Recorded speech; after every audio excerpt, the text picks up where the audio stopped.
So after you've solved problems as a class and you've discussed multiple different strategies to solving these word problems, it's time to be active. Let's get these guys thinking about different examples. Put students into small groups. Give each group 2 cups with countable manipulatives inside. I would use recognizable everyday items like pencils, Q-tips, erasers, paper clips, things like that. Each cup should have a number on the front representing how many pieces should equal a whole. This number is the denominator of the fraction that the items inside of the cup represent. So let's say there's 4 paper clips inside of the cup and the number on the front is 9. There's 4 pieces of one whole. The whole is 9, so 4/9. And each cup it'll have a different amount and different, obviously, denominator because that's what we're practicing. So the group will need to work together to craft one word problem using the items in their cup. It can be either addition or subtraction, and it would be really great if you can incorporate both, do 2 different word problems if there's time. And the word problem should be as creative and as fun as possible.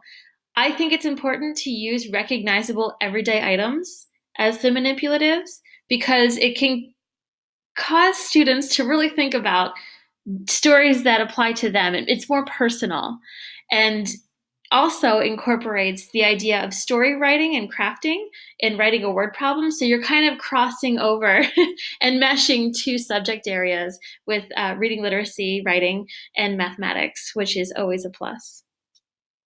So after the students have created a big story or word problem about what's going on with the number of items in their cups, the groups then need to be able to solve, explain, and model their word problem to the class.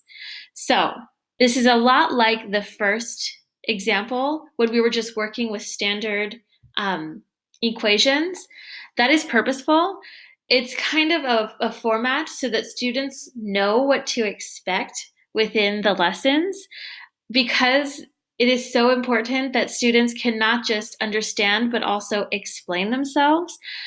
I personally like the idea of letting the student be the teacher and, like I had said previously, having a relationship that students know that I am confident enough in them that I feel that they're good enough to get up in front of the class and teach me, their teacher, and their classmates, of course.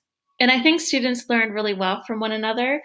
So what one student may think of as a strategy, I might not, and the rest of the class might not. So it's important that we're able to feed off of one another in that respect, which also is in line with the standards for mathematical practice as well, modeling with math and constructing viable arguments and critiquing the reasoning of others. So when a student goes up to teach their strategy for their word problem, another student might say, hey, but I don't understand why that works. Or I'm not sure that you're correct in your thinking. Why don't you try it this way? Obviously, with respect of one another in critiquing one another, which is another additional life skill to teach these students. So each group will share their problems with the class, teach the strategies they used, and answer any questions that their peers may have, like I had just said, critiquing one another or answering questions, getting clarity.